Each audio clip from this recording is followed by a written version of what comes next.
সুপ্রিয় শিক্ষার্থীরা, জাতীয় বিশ্ববিদ্যালয়ের অনলাইন ক্লাসে তোমাদের সকলকে স্বাগত জানাচ্ছি।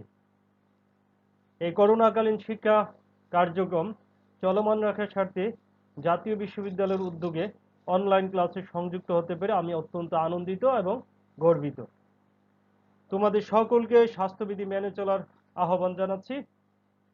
আমি মোহাম্মদ ইকবাল হোসেন, সহকারী অধ্যাপক, ব্যবস্থাপনা বিভাগ, কুমিল্লা ভিক্টোরিয়া সরকারি কলেজ, কুমিল্লা।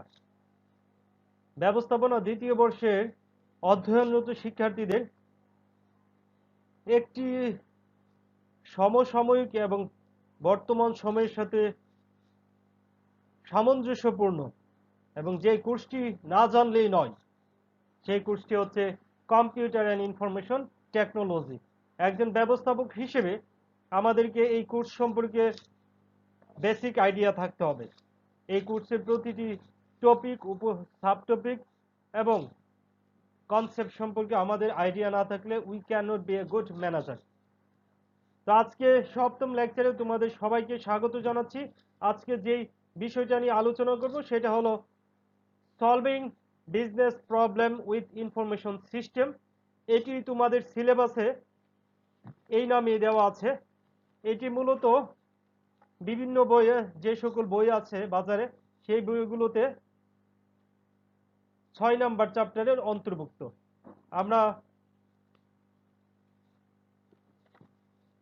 এই টপিকের যে সাব টপিক গুলো নিয়ে আমরা আজকে আলোচনা করব সেগুলো হচ্ছে সিস্টেম থিঙ্কিং, মানে সিস্টেম চিন্তা, প্রোটোটাইপিং কি এবং এই প্রোটোটাইপিং এর প্রক্রিয়াটা কি, তারপরে সিস্টেম উন্নয়ন চক্র, আরেকটি হচ্ছে সিস্টেম বিশ্লেষণ টুলস।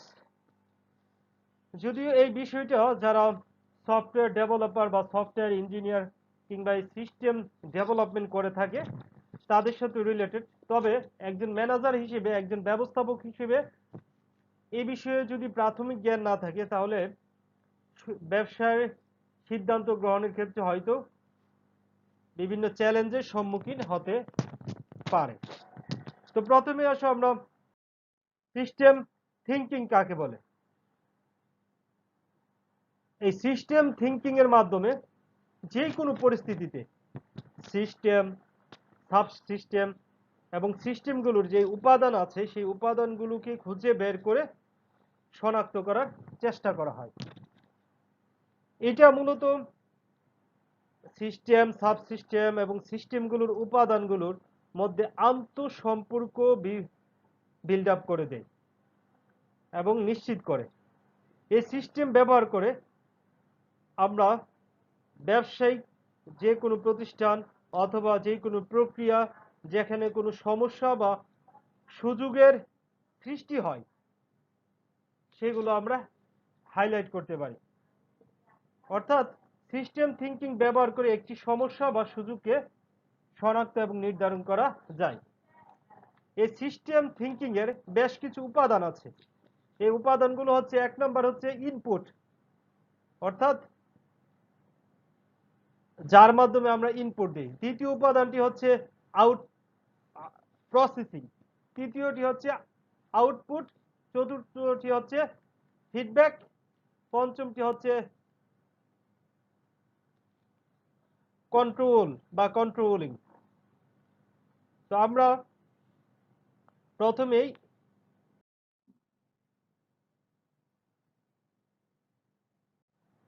এই প্রক্রিয়া, অর্থাৎ এই সিস্টেমের প্রক্রিয়াগুলো করার পরে কোনো একটি সমস্যা বোঝা এবং সেই সমস্যাটিকে সংরক্ষণ করার জন্য এই যে সিস্টেম ফাংশনগুলো যথাযথভাবে সঠিকভাবে কাজ করছে কিনা তা একজন সিস্টেম অ্যানালিস্ট বা একজন ব্যক্তিকে নির্ধারণ করতে হয়। তারপরে হচ্ছে প্রোটোটাইপিং। প্রোটোটাইপিং হচ্ছে একটি ইন্টারেক্টিভ এবং পুনরাবৃত্তিযোগ্য প্রক্রিয়ায় নতুন অ্যাপ্লিকেশন সমূহের কার্যশীল মডেলগুলোর দ্রুত উন্নয়ন এবং পরীক্ষণ। একে সংক্ষেপে র্যাপিড অ্যাপ্লিকেশন ডিজাইন বা র্যাড নামেও ডাকা হয়। এটি মূলত সিস্টেম ডিজাইনকে খুব দ্রুততার সাথে কাজ করতে সাহায্য করে এবং এটা যেন সিস্টেমটা সহজ হয়, সরলীকরণ করা যায়, এই কাজটা করে থাকে প্রোটোটাইপিং। এর বেশ কিছু সুবিধা আছে। এই যে প্রোটোটাইপিং এ ইনফরমেশন সিস্টেম যারা এক্সপার্ট এবং বিভিন্ন পেশাজীবী ব্যবসায়ীদের জন্য এই সিস্টেম উন্নয়ন প্রক্রিয়াকে সহজ এবং গতিশীল করে। যে সকল জায়গায় এন্ড ইউজার বা এন্ড ইউজার রিকোয়ারমেন্ট সংজ্ঞায়িত করা কঠিন, সেখানে প্রোটোটাইপিং ওই এন্ড ইউজার রিকোয়ারমেন্টকে খুব দ্রুত সংজ্ঞায়িত করতে পারে। বর্তমানে অধিকাংশ সিস্টেম অ্যানালিস্টই সিস্টেমকে বিস্তারিতভাবে ডিজাইন করার জন্য এই প্রোটোটাইপিং মডেলটা ব্যবহার করে থাকে। এই জন্য এটাকে মাঝে মাঝে প্রুফ অফ কনসেপ্ট অর্থাৎ সিস্টেম ডেভেলপ করার পূর্বে প্রোটোটাইপিং মডেল ইউজ করা হয়। নেক্সট, প্রোটোটাইপিং এর অবশ্য একটি প্রক্রিয়া আছে। এই প্রক্রিয়াটি হচ্ছে, প্রথম যে ধাপটি অনুসরণ করতে হয় সেটা হচ্ছে অনুসন্ধান বা বিশ্লেষণ। এখানে এন্ড ইউজার যারা থাকেন তাদের ব্যবসায়িক প্রয়োজনগুলো শনাক্ত করা হয় এবং বিভিন্ন বিকল্প তথ্য বা ইনফরমেশন সিস্টেমে সমাধানের সম্ভাব্যতা যাচাই করে দেখা হয়। আর ডিজাইন স্তরে বা ডিজাইন স্টেজে এন্ড ইউজার এবং যারা ইনফরমেশন সিস্টেম অ্যানালিস্ট বা বিশেষজ্ঞগণ আছেন তার ইন্টারেক্টিভ ডিজাইনে অ্যাপ্লিকেশন ডেভেলপমেন্ট টুলগুলো ব্যবহার করে এবং ইনফরমেশন সিস্টেমের উপাদানগুলোর যে সকল নমুনা আছে সেগুলো পরীক্ষা করে, যা এন্ড ইউজারের ব্যবসায়িক প্রয়োজনগুলোকে পূরণ করতে সাহায্য করে। বাস্তবায়ন, যতক্ষণ পর্যন্ত এন্ড ইউজারগণ গ্রহণযোগ্য অবস্থায় সিস্টেমটাকে না পায় ততক্ষণ পর্যন্ত সিস্টেম এর নমুনার উপাদানগুলো বা সিস্টেমের উপাদানগুলোর নমুনা বারবার পরীক্ষা, মূল্যায়ন এবং পরিবর্তন করা হয়। তারপরে সর্বশেষ যে স্টেজ বা ধাপ সেটা হচ্ছে রক্ষণাবেক্ষণ। অধিকাংশ সিস্টেমই দেখা যায় যে সিস্টেমগুলোতে যে ডকুমেন্টেশনগুলো রাখা হয় সেগুলো অর্থাৎ সেই সেভড সিস্টেমটিকে খুব সহজে পরিবর্তন করা যায়। এই প্রোটোটাইপিং এর বেশ কিছু মডেল আছে, এগুলো আমাদের জানা খুব জরুরি নয়, তবে আমাদের জন্য যেটা খুব বেশি ইম্পর্টেন্ট সেটা হচ্ছে সিস্টেম উন্নয়ন চক্র। আমরা সফটওয়্যার ডেভেলপমেন্ট প্রসেস বা সফটওয়্যার উন্নয়ন চক্র পড়েছি, তবে সিস্টেম উন্নয়ন কিন্তু শুধু যে সফটওয়্যার হতে পারে এরকম নয়, হার্ডওয়্যারও হতে পারে। কখনো কখনো হার্ডওয়্যার এবং সফটওয়্যারের সমন্বয় হতে পারে, আবার একাধিক সফটওয়্যার মিলে একটা সিস্টেম হতে পারে, শুধু একাধিক সফটওয়্যার। এমনকি ওই একাধিক সফটওয়্যার একটি সিপিইউ বা একটি পিসিতেও যখন ইনস্টল করা হবে সেটি একটি সিস্টেম হবে। এই সিস্টেম উন্নয়নের বা সিস্টেম ডেভেলপমেন্টের জন্য বেশ কিছু প্রক্রিয়া আছে। এই প্রক্রিয়াগুলো আমরা আজকে ধারাবাহিকভাবে আলোচনা করব। প্রথম হচ্ছে তথ্য অনুসন্ধান। এটি সিস্টেম উন্নয়ন চক্রের প্রথম ধাপ। এই সিস্টেম বা আমরা যদি বলি সফটওয়্যার, এটা যদি উন্নয়ন করতে হয় তাহলে প্রথমেই তোমাকে প্রোগ্রামিং যে সকল ল্যাঙ্গুয়েজ আছে সেগুলো ভালোভাবে জানতে হবে।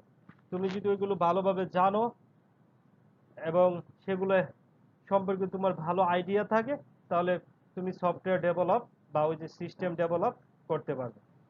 তবে শুধু প্রোগ্রামিং ল্যাঙ্গুয়েজ জানলে হবে না, তোমাকে ধারাবাহিকভাবে এগুলোর কিছু স্টেপ অনুসরণ করতে হবে। অর্থাৎ প্রথমে তোমাকে ঠিক করতে হবে তুমি কোন প্ল্যাটফর্মের জন্য তোমার সফটওয়্যারটি ডেভেলপ করবে। তুমি কি সেটা কম্পিউটারের জন্য করবে, নাকি কোনো মোবাইলের জন্য অ্যাপ্লিকেশন বানাবে, নাকি কোনো ওয়েবসাইটের জন্য কোনো প্রোগ্রাম বানাবে, এগুলো আগে নির্ধারণ করতে হবে।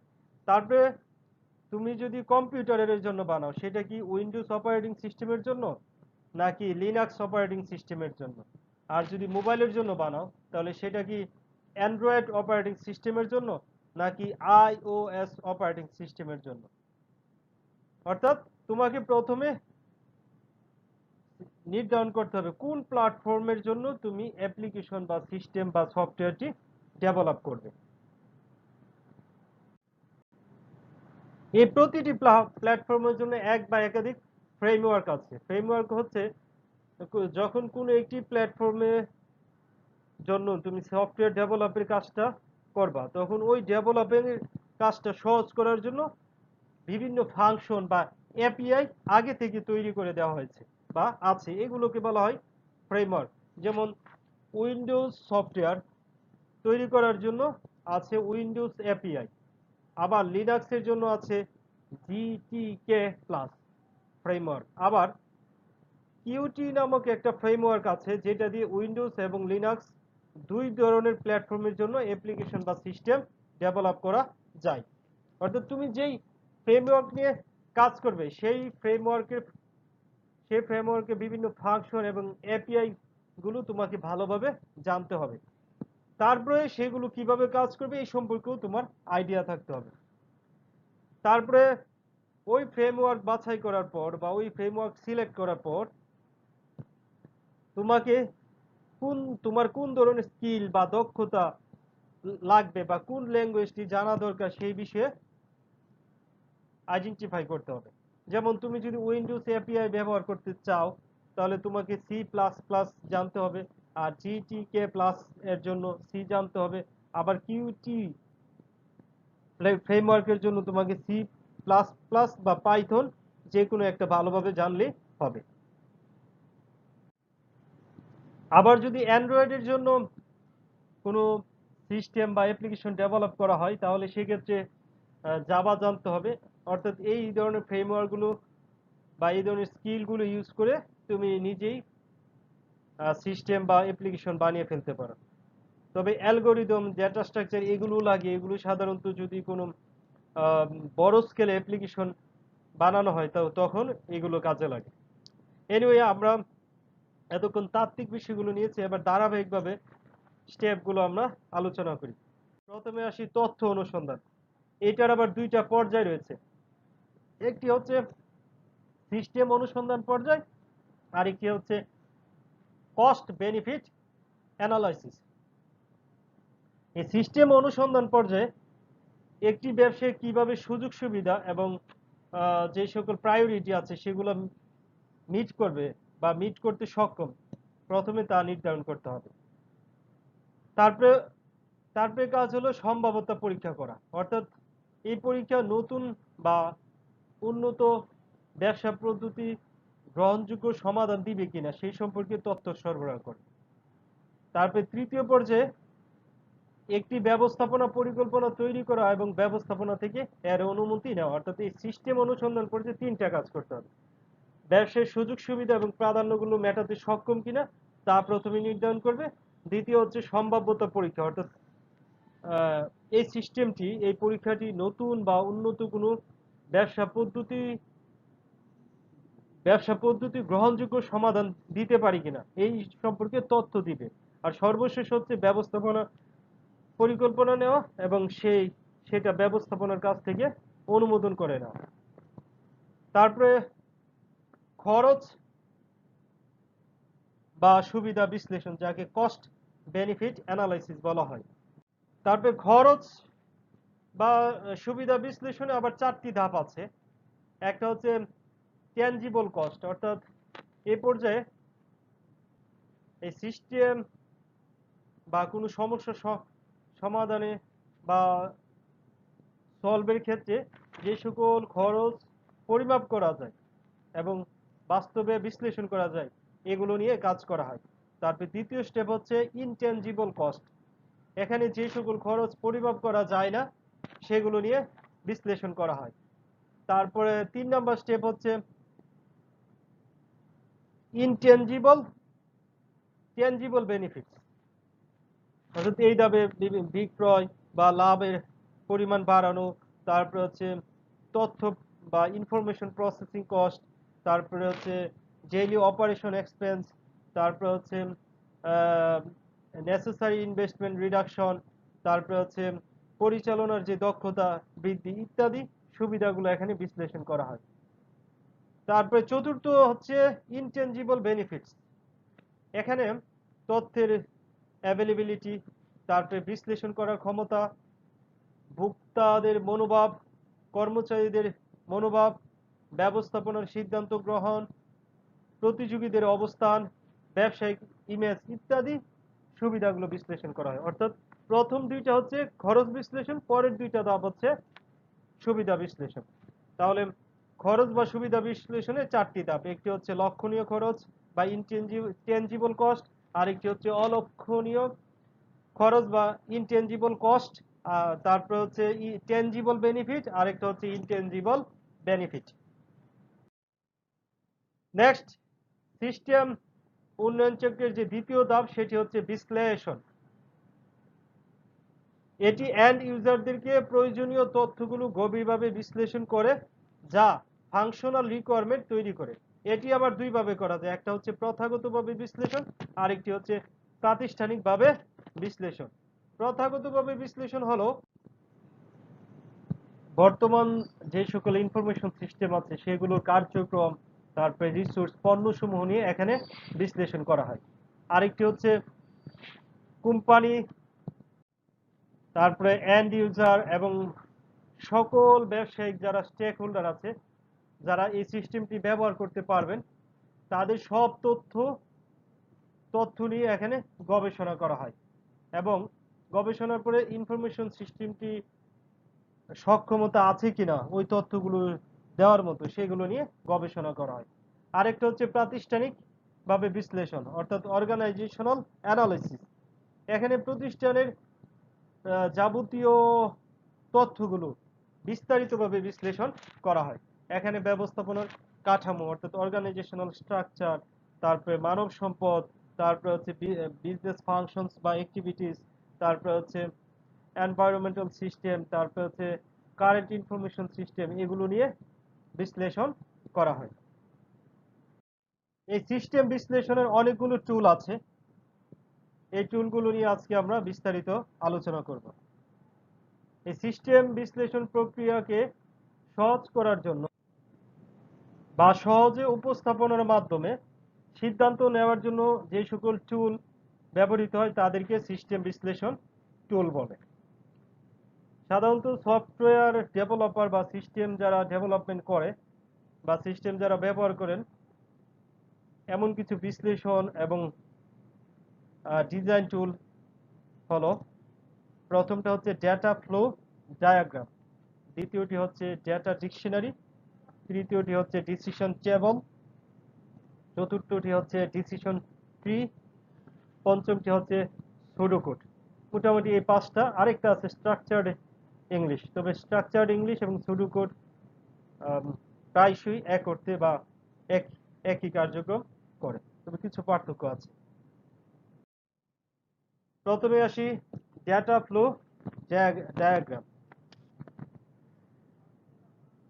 এটা মূলত সিস্টেমের বিভিন্ন ডেটার উৎস, প্রবাহ, গন্তব্য নির্ধারণ করে। সিস্টেমের ভেতরে যেমন হতে পারে তেমনি সিস্টেমের বাইরে থেকেও বা এক্সটার্নাল এনটিসি হতে পারে কোনো ব্যক্তি বা প্রতিষ্ঠান। অর্থাৎ ডেটা ফ্লো ডায়াগ্রামটা হচ্ছে কোনো ইনফরমেশন সিস্টেমের ডেটা ফ্লো এর গ্রাফিক্যাল উপস্থাপনা। এটা বিভিন্ন গৃহীত যে সকল ডেটা আছে বা ডেটা ফ্লো আছে, তারপরে বহির্গামী বা এক্সটার্নাল ডেটা ফ্লো এবং সঞ্চিত ডেটা ফ্লোটাকে প্রকাশ করে থাকে। কিভাবে সিস্টেমে ডেটা ফ্লো প্রবাহিত হবে সেটি এই ডেটা ফ্লো ডায়াগ্রাম কিন্তু দেখায় না। অর্থাৎ কোন প্রক্রিয়ায় ডেটাটা প্রবাহিত হবে, ডেটা ফ্লোটা, সেটা ডেটা ফ্লো ডায়াগ্রাম দেখায় না। এই ডেটা ফ্লো ডায়াগ্রাম আবার দুই প্রকার, একটা হচ্ছে লজিক্যাল আর একটা হচ্ছে ফিজিক্যাল। এই লজিক্যাল ডেটা ফ্লো ডায়াগ্রাম হচ্ছে, এটি মূলত সিস্টেমের যে প্রক্রিয়া এবং সিস্টেমের ডেটা ফ্লোর উপর আলোকপাত করে বা মনোনিবেশ করে। যেমন একটি ব্যাংকের যে সফটওয়্যার আছে, এই সফটওয়্যারগুলো যেভাবে তথ্যগুলো বিভিন্ন সত্তার মধ্যে আদান প্রদান করে বা বিভিন্ন আহ, সত্তার মধ্যে চলাচল করে, তা এই লজিক্যাল ডেটা ফ্লোর মাধ্যমে আমরা বুঝতে পারি। তারপর হচ্ছে ফিজিক্যাল ডেটা ফ্লো। এটি কি, এটি কিভাবে সিস্টেমটি ব্যবহার করা হবে এটি মূলত দেখায়। এটি অন্যান্য প্রত্যেকটি বা প্রয়োগের দিক থেকে অনেক বেশি ডিটেলস, অর্থাৎ অনেক বেশি বিস্তারিতভাবে এখানে সিস্টেমটি প্রয়োগের বা ব্যবহারের দিকটি দেখায়। এখানে একটি ডায়াগ্রাম আছে। আমরা আগেই বলেছি ডেটা ফ্লো ডায়াগ্রাম হচ্ছে কোনো ইনফরমেশন সিস্টেমের ডেটার আদান প্রদানের একটি গ্রাফিক্যাল উপস্থাপন। Next, data dictionary.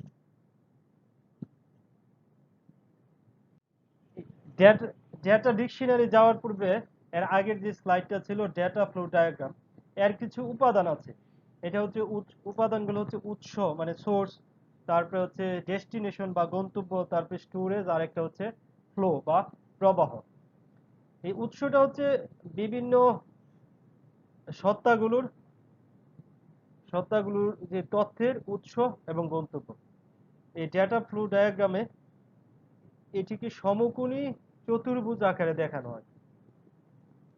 এই সমকোণী চতুর্ভুজ আকারে যে দেখানো হয় এখানে তাদের সংশ্লিষ্ট নামগুলো থাকে। আর দ্বিতীয়টা বলেছি প্রক্রিয়া। এই তথ্যের উপর নেওয়া বিভিন্ন পদক্ষেপ বা কার্যক্রম যা ডেটা ফ্লো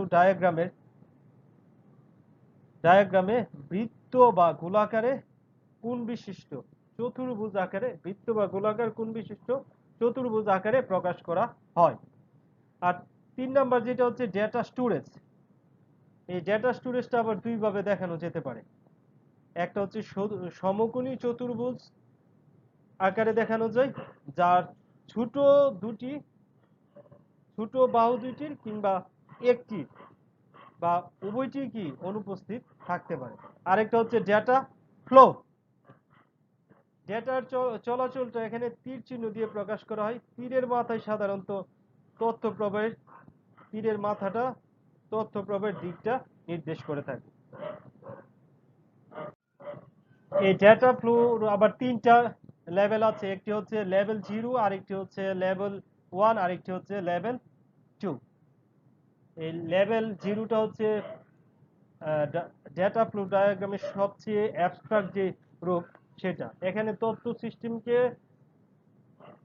একটি মাত্র ডায়াগ্রামে প্রকাশ করা হয়। আর লেভেল 1-এ এই তথ্য সিস্টেমটাকে বিস্তারিতভাবে ব্যঙ্গে দেখানো হয়। আর লেভেল 2-তে হচ্ছে ওই লেভেল 1-এর ডেটা ফ্লোগুলো কিভাবে সজ্জিত থাকে সেটা দেখানো হয়। যাই হোক, এত বেশি আমরা ডিটেলসে যাওয়ার দরকার নেই, যেহেতু আমরা সিস্টেম অ্যানালিস্ট বা সফটওয়্যার ডেভেলপার নই। সুতরাং আমরা বেসিকগুলো জানলে হবে। তারপরে আসি ডেটা ডিকশনারি। ডেটা এই ডেটা ডিকশনারিটা হলো মূলত ডেটা সম্পর্কিত তথ্যের একটি কেন্দ্রীভূত সমষ্টি বা কেন্দ্রীভূত সংকলন। এখানে ডেটার উৎস ও অর্থ, অন্য ডেটার সাথে সম্পর্ক, ডেটার প্রায়োগিক ফরম্যাট ইত্যাদি বিষয়গুলো রক্ষিত থাকে। ডেটা ডিকশনারি সকল নামের বিবৃতি, ডেটা ডিকশনারিতে সকল নামের বিবৃতিগুলো কঠোরভাবে এবং সুসংগঠিত সুশৃঙ্খলভাবে সংরক্ষণ করা হয়, যেন ডিজাইনার অর্থাৎ সফটওয়্যার ডেভেলপার এবং ব্যবহারকারীরা সহজে বুঝতে পারে বা তাদের জন্য সুবিধা হয়। ডেটা ডিকশনারিটা মেটাডাটা মানে হলো ডেটা উইদিন দ্য ডেটা, মানে তথ্য বিষয়ে তথ্য। তারপরে সংগ্রহস্থল, তথ্য বিষয়ে তথ্য বা সংগ্রহস্থল বলা হয়ে থাকে। এটি সফটওয়্যার যারা ডিজাইন এবং প্রয়োগের সময় ডেটা ডিকশনারি সাহায্য নেওয়া হয়, নিয়ে ডেটাগুলোকে সমন্বয় করা হয়। তারপরে কোনো যদি অস্পষ্টতা বা অপূর্ণাঙ্গতা থেকে থাকে তাহলে এই ডেটা ডিকশনারির সাহায্যে সেটাও দূর করা যায়।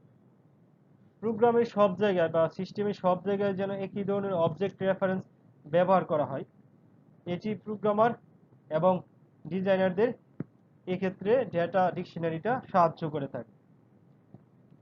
শুধু তাই না, এই ডেটা ডিকশনারিটা পুরো ডেটা সিস্টেমকে বা পুরো সিস্টেমকে এক জায়গায় ডকুমেন্টেশন করতে সাহায্য করে থাকে। অর্থাৎ ডেটা ফ্লো ডায়াগ্রামের ভ্যালিডেশন বা বৈধতাকরণটাও ডেটা ডিকশনারির মাধ্যমে করা হয়ে থাকে। সোজা কথা, ডেটা ডিকশনারির মধ্যে সিস্টেমে ব্যবহৃত সব ডেটা আইটেম সুস্পষ্টভাবে ব্যাখ্যা করার জন্য এইসব ডেটা ডিকশনারিটা ব্যবহৃত হয়। এখানে একটি চিত্র দেওয়া আছে, সেটি হচ্ছে ডেটা ডিকশনারির মধ্যে ফিল্ড নেম আছে, ডেটা টাইপ আছে, কোন ধরনের ডেটা, ফিল্ড নেম আছে, ডেটার ফরম্যাটটা কি, ফিল্ড সাইজ কি, ডেসক্রিপশন কি, এক্সাম্পল ইত্যাদি দেওয়া আছে। এটা একটা ডেটা ডিকশনারি নমুনা। নেক্সট আমরা যাই ডিসিশন টেবল ফরম্যাট। এটি একজন অ্যানালিস্টকে সন্দেহজনক পরিস্থিতিতে সঠিক পথ বের করতে সাহায্য করে। এর তিনটি অংশ আছে, একটি হচ্ছে শর্ত, আরেকটি হচ্ছে ক্রিয়া, আরেকটি হচ্ছে নিয়ম বা রুলস। এখানে যে গ্রাফটা বা এক্সাম্পলটা দেওয়া আছে, এখানেও কন্ডিশন এর বাংলা হলো শর্ত, তারপরে ক্রিয়া এর বাংলা হলো অ্যাকশন, তারপর রুলস এর বাংলা হলো নিয়ম। এই তিনটার সমন্বয়ে এখানে একটি উদাহরণ দেখানো হয়েছে। সহজ কথায় যদি বলি, তাহলে এই ডিসিশন টেবিলটা সুসংবদ্ধ উপায়ে, সুশৃঙ্খল উপায়ে বিভিন্ন কন্ডিশন এবং তা সম্পূর্ণ করার জন্য যে সকল কার্যাবলী সেগুলো প্রকাশ করে দেয়। এটা অর্থাৎ এই ডিসিশন টেবিলটা সিস্টেমের সংশোধন, ভুল এড়ানোর জন্য একটি ভালো এবং শক্তিশালী টুল। এটি সকল তথ্যগুলোকে গ্রুপে সাজিয়ে একটি টেবিলে সাজাতে সাহায্য করে এবং এই টেবিলগুলোতে একসাথে করে সহজ এবং সুবিধাজনক সিদ্ধান্ত নেওয়া সম্ভব। এই ডিসিশন টেবিল তৈরি করতে প্রোগ্রামারদেরকে 4টি বিষয় মনে রাখতে হয় বা মেনে চলতে হয়। প্রথমটা হচ্ছে সব কন্ডিশন। কন্ডিশন মানে কি? শর্ত। সম্ভাব্য সকল কন্ডিশন খুঁজে বের করতে হবে। 2 নাম্বার হচ্ছে সব কন্ডিশনের জন্য কর্মপন্থা খুঁজে বের করতে হবে। 3 নাম্বার হচ্ছে যতগুলো নিয়ম তৈরি করা সম্ভাব্য সর্বোচ্চ যোগ্য নিয়ম তৈরি করতে হবে। 4 নাম্বার হচ্ছে প্রতিটি নিয়মের জন্য কর্মপন্থা খুঁজে বের করতে হবে। Next, decision tree. আমরা ছোটবেলা থেকে বিভিন্ন সিদ্ধান্ত গ্রহণ করে থাকি। ডিসিশন মানে হচ্ছে সিদ্ধান্ত, ট্রি মানে হচ্ছে গাছ। তো এই সিদ্ধান্ত নেওয়ার ক্ষেত্রে, যেমন আমরা যদি বলি কোনো একটি বাচ্চার বা কোনো একটি বেবির যে চকলেটও দরকার, চিপসও দরকার, এখন আমরা সিদ্ধান্ত নিব দুইটিই দিব নাকি যেটা সুবিধা সেটা দিব। বাস্তবে ডিসিশন ট্রি বা এই যে ইনফরমেশন সিস্টেমে ডিসিশন ট্রি একই রকম।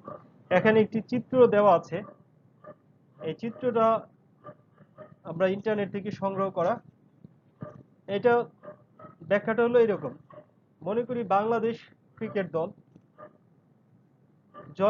সেই সকল ম্যাচে, ওয়ানডে ম্যাচে জয়লাভ করে যেখানে তামিম ইকবাল বা যেই ম্যাচে তামিম ইকবাল সেঞ্চুরি করে। এটা একটা সিদ্ধান্ত নিলাম আমি, কাল্পনিক, যদিও বাস্তবে তামিম ইকবাল যেখানে সেঞ্চুরি করেছে অধিকাংশই খেলা জয়লাভ করেছে, আমরা কাল্পনিক ধরে নিলাম। তামিম ইকবাল সেঞ্চুরি করলে বাংলাদেশ জিতবে, আর যদি তামিম ইকবাল সেঞ্চুরি না করে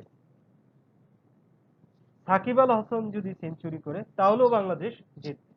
তাহলে আমরা এই সিদ্ধান্তটা বা এই ডিসিশন ট্রিটা কিভাবে সাজাতে পারি? প্রথম হলো তামিম ইকবাল সেঞ্চুরি কি করেছে, করলে জিতবে, আর না করলে অপশন আছে সাকিব আল হাসান সেঞ্চুরি করতে হবে। তাহলে আমি প্রথমে উপরে দিলাম তামিম ইকবালের সেঞ্চুরি, তার কি হয়েছে সেঞ্চুরি? ফলে বাংলাদেশ জিতলো, হয়নি। তাহলে সাকিব আল হাসানের কাছে অপশন আছে, মানে সাকিব, আরেকটি অপশন হচ্ছে সাকিব আল হাসান সেঞ্চুরি করেছে কিনা। যেহেতু তামিম ইকবাল করে নাই, তাহলে দ্বিতীয়বার কার কাছে যাব? সাকিব আল হাসানের কাছে। সাকিব আল হাসান কি করেছে? যদি করে বাংলাদেশ জিতবে, আর যদি না করে বাংলাদেশ হারবে। এই যে প্রেজেন্টেশনটা, এই যে উপস্থাপনা, এটা কি বলা হয়? Pre presentation. বাস্তবে গাছের রুট বা মূল কিন্তু থাকে নিচে, কিন্তু এখানে থাকে সবার উপরে, রুট বা মূলটা থাকে সবার উপরে, আর সেখান থেকে ডালপালা বা শাখা প্রশাখা বিস্তৃত হয়ে নিচের দিকে নামতে থাকে। এটাকে বলা হয় ডিসিশন ট্রি। এই ডিসিশন ট্রিটা হচ্ছে এক ধরনের ক্লাসিফিকেশন অ্যালগরিদম। একটি করে অ্যাট্রিবিউট বা বাংলায় বলে বৈশিষ্ট্য, এর মানের উপর ভিত্তি করে একটা ফলাফলে আমরা পৌঁছতে পারি।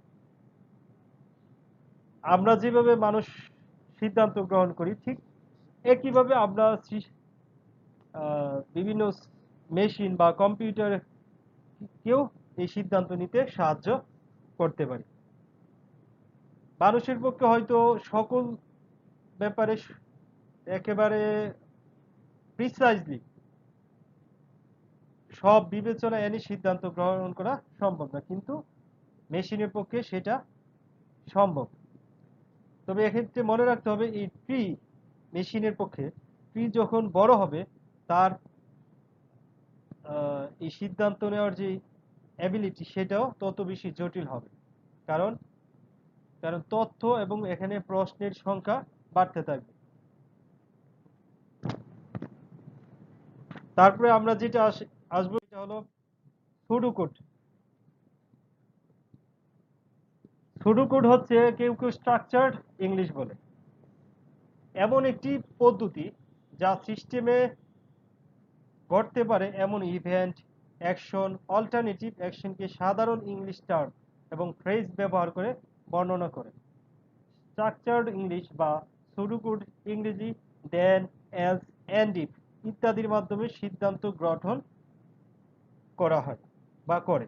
যেমন কোনো পাঠক ফোরামের সদস্যরা বই কিনলে 50% ডিসকাউন্ট পাবে, তবে ক্রয়কৃত বইয়ের মূল্য 100 টাকার বেশি হতে হবে, তাহলেই সে 25%, যদি 1000 টাকার বেশি হয় তাহলে সে 25% ডিসকাউন্ট পাবে। বিষয়টা হচ্ছে, আমরা যদি কোনো একটি পাঠক ফোরামের সদস্য হই, তাহলে বই কিনতে গেলে লাইব্রেরি থেকে 15% ডিসকাউন্ট পাবো। আর যদি বইয়ের মূল্য 1000 টাকার বেশি হয়, তাহলে আমরা 25% ডিসকাউন্ট পাবো। এটাকে স্ট্রাকচার ইংলিশ এইভাবে বর্ণনা করা হচ্ছে। If purchaser is a member, যদি ক্রেতা একজন পাঠক ফোরামের সদস্য হয়, তা দেন কি হবে? আর ইফ পারচেজার এক্সিড টাকা 1000, যদি পারচেজার বা ক্রেতা 1000 টাকার বেশি বই কিনে, দেন ডিসকাউন্টের পরিমাণ হবে 25%। এখানে ভুল ক্রমে 20 আসছে, 25 হবে। অন্যথায়, এলস মানে অন্যথায় ডিসকাউন্ট হবে 15%। এটা হচ্ছে সুডোকোড।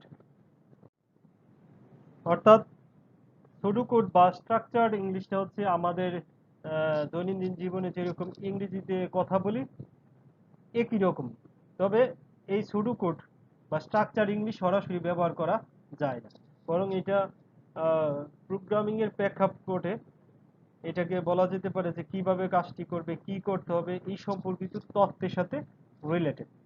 এখানে সাধারণত কিছু ইংরেজি ফ্রেজ যেমন then, else, and if, though, until, while, এই সকল ফ্রেজগুলো ব্যবহৃত হয়ে থাকে। নেক্সট আমরা যাই সিস্টেম উন্নয়ন চক্রের ডিজাইন। সিস্টেম উন্নয়ন চক্রের যে ধাপগুলো, এই ধাপের মধ্যে আমরা দুইটা পড়েছি, একটি হচ্ছে তথ্য অনুসন্ধান আর একটি হচ্ছে বিশ্লেষণ। এবার আসি ডিজাইন। ব্যবহারকারীদের প্রয়োজনীয় তথ্যগুলোকে কিভাবে সিস্টেমটি মিটাবে তা সিস্টেম ডিজাইনের মাধ্যমে নির্ণয় করা হয়। অর্থাৎ ব্যবহারকারী যে সকল তথ্য